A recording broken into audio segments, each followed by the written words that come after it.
प्रभु का धन्यवाद हो, परमेश्वर की महिमा हो। परमेश्वर ने और सुंदर गवाही हमारे जीवन में दिया है। एक गवाही है, परिवार में अक्सर लड़ाई झगड़ा होता है कि नहीं? और वैसे ही एक परिवार में एक लड़ाई झगड़ा हो गया। किसके बीच में? सास और बहू के बीच में। सास और बहू के बीच में अक्सर झगड़ा होता था। तो सास थोड़ी धनी रिच परिवार की है ना, जॉब वाली थी, बहुत अच्छा वेतन भी था, और बहू भी सर्विस करने वाली परिवार से गई थी। लेकिन अक्सर क्या है, बहू थोड़े कितनी भी होने से थोड़े नीचे ही है ना। तो ये प्रकार से हमेशा दोनों में तनाव बने रहता था। तो जब भी कुछ बात में सास गुस्सा होती थी तो बोलती थी, मैं गरीब घर से लाई हूँ, एकदम कंगाल घर से लाई हूँ, तेरे पास कुछ नहीं है। इस प्रकार से कहकर उसको बहुत ऊंच नीच बोलती थी बहन। लेकिन प्रभु की दासी थी, दासी है, परमेश्वर की महिमा करती थी।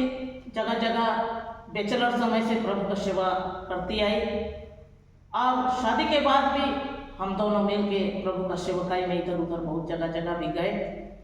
पिता का धन्यवाद हो, जब भी उसको बोलती तो इससे थोड़ा बढ़ चढ़ के बात रहता था। तो एक दिन वो रोते हुए मेरे पास ये बात को रखी। उस समय 2002 की बात है, उनके परिवार में मैं गई हुई थी, और वो बात को रखी। एक बार नहीं, 2-3 बार रखते आई।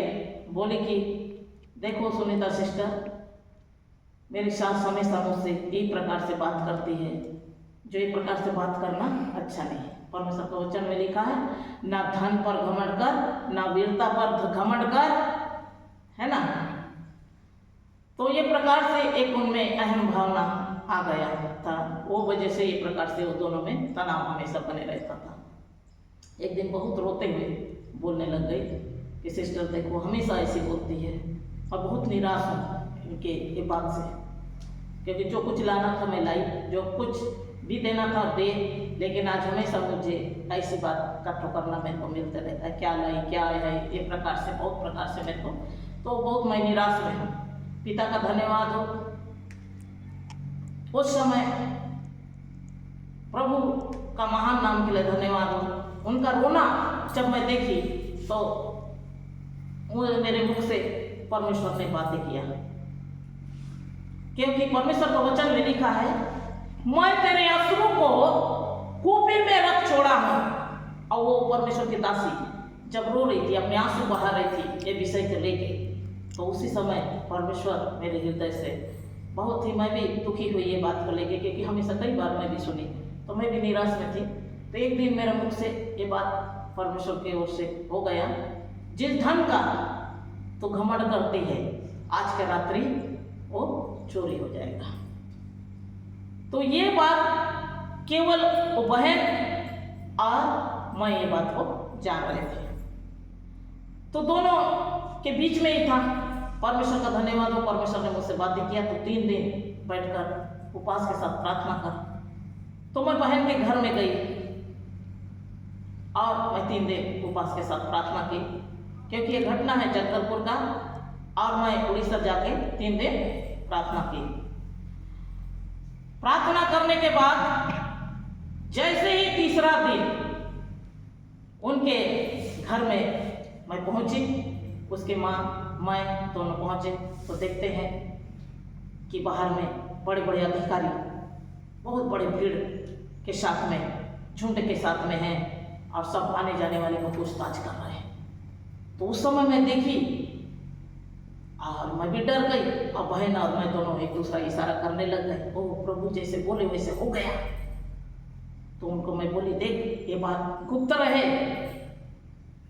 कि ये सब हुआ है, प्रभु बात किए और उपवास चला, प्रार्थना चला, ये सब विषय को तो गुप्त रखना। पिता का धन्यवाद हो। एक दिन फिर दोनों सास बहू में फिर से दोनों में बात झगड़ा छिड़ा। तो उस समय वो बहन अपने मुंह को खोल दी और बोलने लग गई, तेरा ये आदत के कारण, ये गुण के कारण सुनीता सिस्टर तेरे लिए उपवास करके प्रार्थना की कि तेरे घर में चोरी हो जाए। अब ये बात जैसे वो आंटी सुने तो मन में बहुत दुख हुई, क्योंकि मैं बैचलर थी, इधर उधर घूम फिर रही थी, तो उनके घर भी कई बार मैं जाती थी, बहुत अच्छा खाना पीना बनाए रहती थी।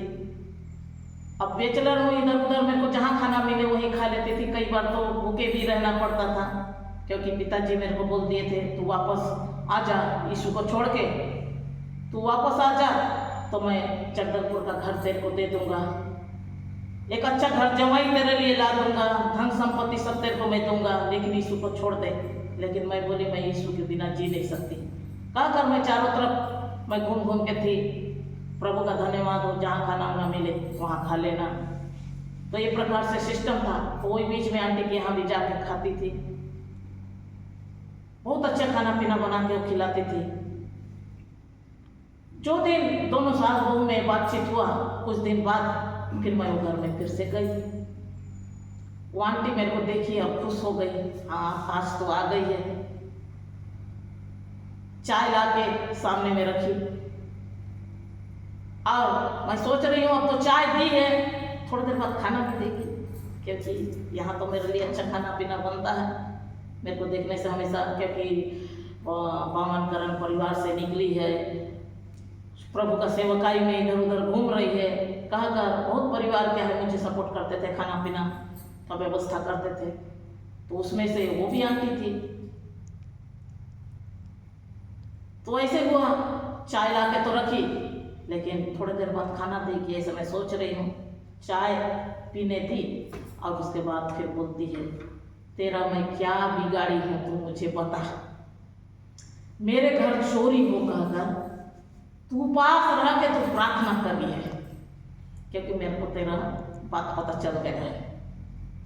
मनुष्य अपने ओर से कुछ करता है क्या? उसके बोलने से कुछ होता है? नहीं। हालेलुया। जो भी करता है परमेश्वर करता है, और उसकी इच्छा के बिना पत्ता भी नहीं हिलता, क्योंकि परमेश्वर का वचन में लिखा है ना धन पर घमंड कर, ना बुद्धि पर घमंड कर, ना वीरता पर घमंड कर, घमंड इस बात पर कर कि मैं तुझे जानता हूँ और पहचानता हूँ। लेकिन यहाँ घमंड कुछ और बातें का चल रहा था, इसलिए परमेश्वर वहां पर उपाय कर दिए। चोरी भी ऐसा हुआ, वो लोग किनारे एक कमरा में थे, बहन और उनके मिस्टर, बच्चे, और एक दूसरे कमरा में थी जो सामने का नया घर में। तो वहाँ एक घर के ऊपर एक पिंजर लगा हुआ था, और एक छोटा सा बच्चा को, बौना जैसे बच्चा को वहाँ पर उतारने के बाद उनका कुंडी जो अंदर से लॉक नहीं था, ताला नहीं लगा था, उसको खोल दिए, और जो भी चोर है वो गए। आंटी उस समय सोई हुई थी और खंजर लेके धन संपत्ति, रुपया पैसा, सोना चांदी जो भी है मुझे दो कहने लग गए। तो उस समय वो डर के मारे सब कुछ दे दिए। बाहर में पूरा घर लगा हुआ है, वकील का घर है, डॉक्टर का घर है, बहुत सारे अच्छे अच्छे अधिकारी अफसर का घर है। सबके घर में शंकर लोग लगा के, लकड़ी लोग लगा दिए थे। बेटा बहू भी एक साइड में सोए थे, उनको भी कुछ मालूम नहीं है इधर क्या चल रहा है। कुछ बात ऐसे होता है जो परमेश्वर की ओर से रहता है, वो कोई मनुष्य जान नहीं सकता। जैसे ही आंटी मुझसे बोली तू मेरे घर चोरी हो बोल के, तू उपवास के साथ प्रार्थना की, और ये बात मेरे को मेरे बहू बताई, तो उसी समय मैं ये बात सुनते ही मेरा दोनों पैर ऐसे कांपने लग गया। ओह प्रभु, ये क्या हो गया? ये तो मेरे मुख से बस निकल गया। आज के रात्रि जो धन का वो घमंड करती है, आज के रात्रि ये चोरी होगा, बस मुख से बस ऐसे निकला। अब इतना बड़ा यहाँ समस्या खड़ा होगा ये मेरे को भी मालूम नहीं था। ये बहुत बड़ा परीक्षा है मनुष्य के जीवन में, और ये मेरे लिए बहुत बड़ा चुनौती और बहुत बड़ा परीक्षा का समय था। 2002 की बात है, बड़ी गवाही है। परमेश्वर ने मुझसे कहा है गवाही को रखो, तो इसलिए मैं गवाही रख रही हूँ। उनके आदेश का पालन करते हुए मैं बहुत बार बहुत सारी गवाहियों को दी, लेकिन इसको अलग चीज रखते आई, किनारे ही रखते आई, लेकिन प्रभु ने अगुवाई किया कि जरूरी है। तो जैसे ही वो मुझसे ये बात को बोली तो मैं डर गई, मेरे पैर कांपने लग गए, पसीना से तरबतर हो गई, बहुत एकदम डर गई। अब की तब मेरे को मार पीट, यहाँ पर बहुत सारा मेरे ऊपर समस्या आने का अंदेशा है, एक प्रकार से लगा। और मैं तुरंत ये बात को आंटी को बोली। कोई मनुष्य के बोले से कुछ काम ऐसे हो सकता है क्या? कभी नहीं हो सकता। और ये जो आपकी बहू बोल रही है ये झूठ बोल रही है। क्यों? क्योंकि आप दोनों में झगड़ा हुआ है कोई भी बात में, तो वो झगड़ा को मेरे ऊपर डोल डाल रही है। एक प्रकार से बोली, अब क्या वहाँ खाना खाओगे, अब क्या खाना के लिए इंतजार करोगे, क्योंकि वहाँ तो अपना ही जीवन बचाना मुश्किल हो गया था। मैं तुरंत वहाँ से मैं निकली और बहन को बोली निकलते हुए, अब एक घर में मैं नहीं आऊँगी, क्योंकि जो चीज़ को राज रखना था आप उसको उजागर कर दिया और मेरे को डांट रही है। पिता का धन्यवाद हो, बहुत समय बीतने के बाद फिर मेरे मैरिज वगैरह हो गया, शादी ब्याह होने के बाद कुछ सालों के बाद उसी मोहल्ला में फिर से मिनिस्ट्री के लिए बुलाया गया। जैसे वो मिनिस्ट्री के लिए वो मोहल्ला में गई तो मैं वही पास के लोगों को पूछने लगी, बहन का नाम लेके, फलाना का घर कहाँ है, होने से ये दीवार के उस तरफ है। तो वो सुनी कि ये पास आके कई बार हो गया, प्रार्थना कर रही है। वो ढूंढते ढूंढते आए कि सुनीता सिस्टर ये मोहल्ला में फिर से आ रही है प्रेयर के लिए, मैं उससे मिलूंगी। फिर वो हम दोनों का मुलाकात हुआ। मैं फिर उनसे बोली कि आप एक प्रकार से नहीं बोलना चाहिए था, लेकिन आप एक प्रकार बोल दिए और आंटी मेरे ऊपर बहुत नाराज हुए, तो ये गलत था आपके तरफ से। नहीं छोड़ना जाने दो, बहुत समय का बात है, सब भूल गए हैं, ये सब बात को ध्यान मत दो, आप चलो हमारे यहाँ और हम फिर से प्रभु का महिमा करेंगे।